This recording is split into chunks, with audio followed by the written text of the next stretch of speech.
Well, hello, welcome back. It's Coach KW here, taking a couple of weeks off. Lots of soccer going on in my world, and a little bit more to go here in the season. Happy to be back. This video tonight, I'm kind of jumping ahead a little bit because I've got a lot of questions about 9v9. Everybody's anxious to get off of 7v7 and get to 9v9. And while this channel right now is really dedicated to 7v7 soccer, I understand that lots of people are looking to the future to say, well, what do I do? Like, what am I doing in 7v7 that's going to help me in 9v9? So I want to talk a little bit about that because while I'm not really going to talk about how to play 9v9 here, I want to help you think about how you will think about it yourself because really the ultimate goal is 11v11, and that's kind of the trick of this. So we're going to go back to the tactics board as opposed to just staring at the computer screen and move some magnets around and try to have some fun, okay? So, as I've said before, 7v7 soccer really is the foundation setting for everything that comes after 9v9 and 11v11. And I'm pretty adamant about how to play 7v7 with the 1-2-3-1 because, again, I feel for town level soccer players, especially, this formation lets you teach all the different components that you're going to need when you get to the full field game at 11v11. So we have keeper, we work on that. We have central defenders, they work as a pair. That comes in handy, as we'll see in a little bit. We have central midfielders. We have wide midfielders slash attackers slash fullbacks because they're moving up and down. And we have an attacker. So we've covered all the areas on the pitch that eventually we're going to get to at 11v11. So try not to look ahead down at the below section. The thing to understand with 7v7 is it's the foundational, but it's not necessarily going to set you up for 11v11. So a couple of comments that I've got in the comment section, which I love comments in the comment section, please keep them up, is would you call these a 2 or a 3? Or would you do something different? What is this for 11v11? And when I look at 7v7, I don't think about 11v11, except for the fact that using this formation, you're training all the relationships and areas of the field and skills you're going to need eventually at 11v11. 9v9 is a weird animal. 9v9 and the formation you play in 9v9 should be dictated by what you're going to do in 11v11. So while 7v7 to 9v9 doesn't have a direct correlation, because I play this formation in 7v7, I'm going to play formation B in 9v9.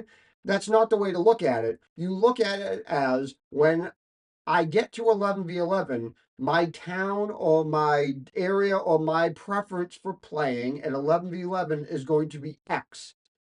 Back up a step now and say, how can my 9v9 formation support those goals so that when I have my kids for 2 years in 9v9, I'm setting them up for success in the formation I ultimately want to play at 11v11. And that's where that connection comes. It's not from 7v7 to 9v9, it's 11v11 to 9v9. And sometimes people get hung up on that. And again, that's my opinion, but I feel like if you think about it logically, it's pretty much the only conclusion you can come to because the 7v7 game is so far away from the demands of 11v11 that you really can't make a direct comparison. You're setting themselves up for a foundational success so that as they grow, they've built on those skills you need at 11v11. But 7v7 doesn't translate necessarily straight to 11v11, except in some overarching ways that, again, you're training players for relationships. And let's talk about those relationships in a minute, okay? So here we are in our preferred formation, right? And if you've watched the video I have on the relationships for the defensive relationships of players, I've got two videos that break down each positional area: keeper, center defenders, wide, center mid, and attacker. And it talks about their defensive responsibilities on the field specifically. If you look at those, again, it covers all the different areas of the field and the ways that a player would have to approach that and the relationships they have with neighboring players. If you look at that and extrapolate that out to 11v11, I think you can naturally make those connections. So take a look at those videos if that interests you. But here with 7v7, we have those relationships both attacking and defending. We obviously have this natural relationship with these two players here, central defenders, because they have to move together in certain ways to be successful. We have relationships from these central defenders, these two players, and this player as the center mid in a triangle and how they interact together. We have interactions with wide players and central players and attackers. We have relationships with this player, with players behind and support, and it overlaps and things like that. So there's a lot of relationship building that happens at 7v7 that sets the foundation. So when thinking about 9v9, you want to take a look at what it is you want to do at 11v11 and then make that transition. I'm going to share with you what we do in my town and why we do it this way and why our goals are to be this way. But your town or your preference might be something different. You may have a different class of player. You may have much more athletic and dedicated players. Again, if this is a club coach watching this, you should know most of this, and I'm not telling you anything new.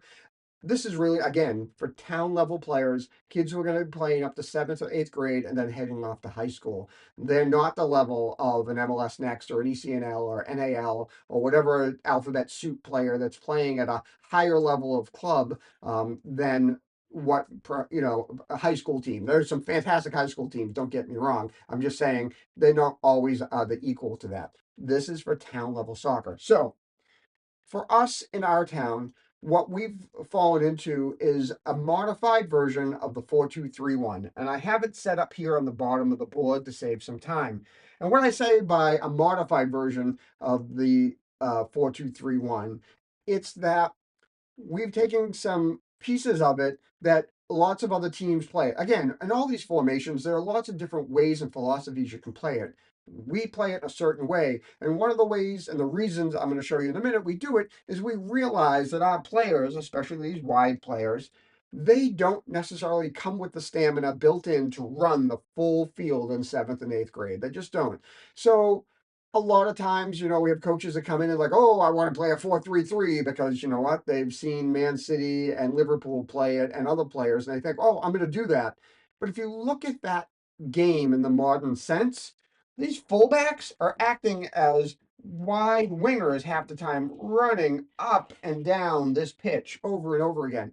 Your typical seventh and eighth grade town player does not have the stamina to be making 70-yard runs up and down the field. So it's unrealistic to think that you're going to take a team and play in a 4-3-3 like a Liverpool or a Man City or insert any name of team that you watch on TV because they're not the same type of player, right? So you have to realize what it is you're going to have when you get there. There are ways to play the 4-3-3 or any other formation in ways that may support the types of players you have. Our choice is this, the 4-2-3-1.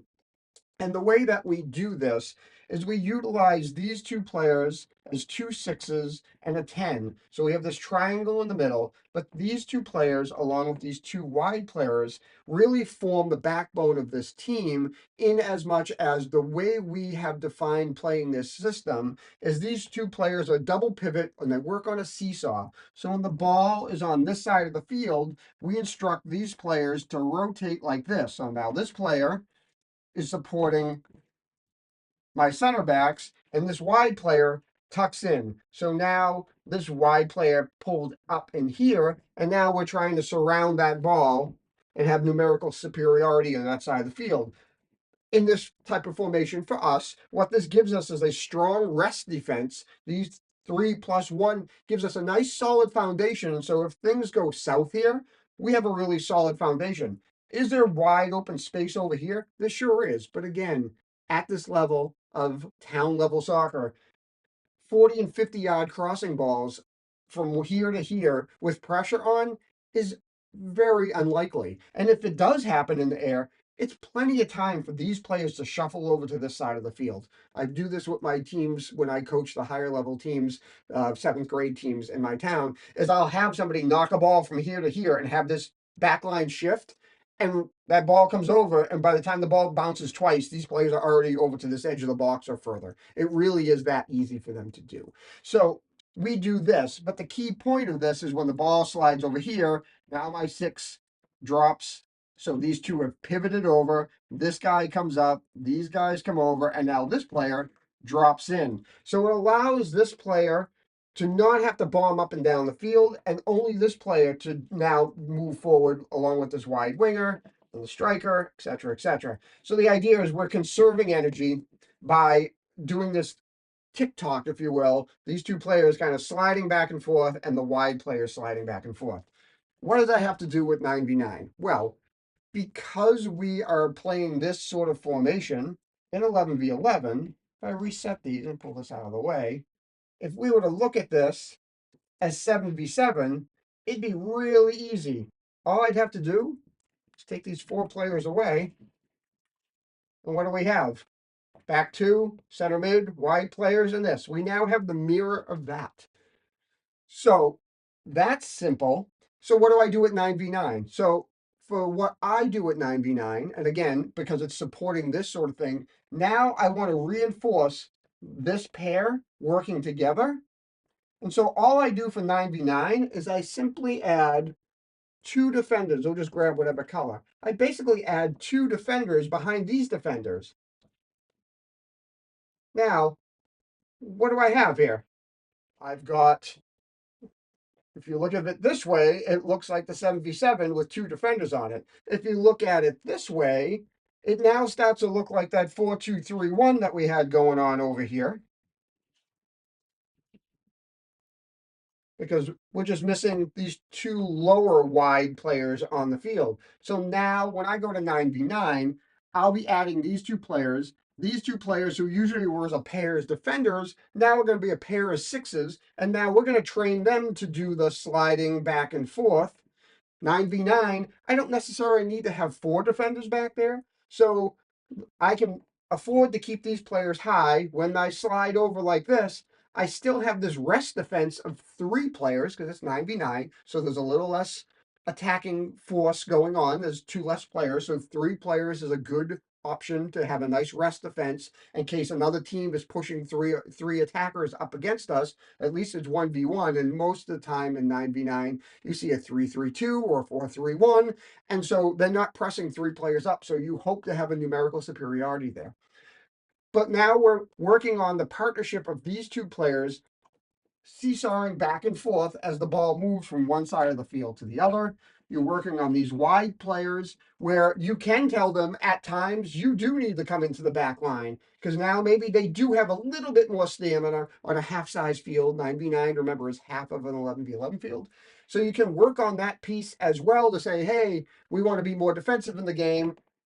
Drop back in when the ball's on the other side, and let's just worry about, we've now got five players around this ball.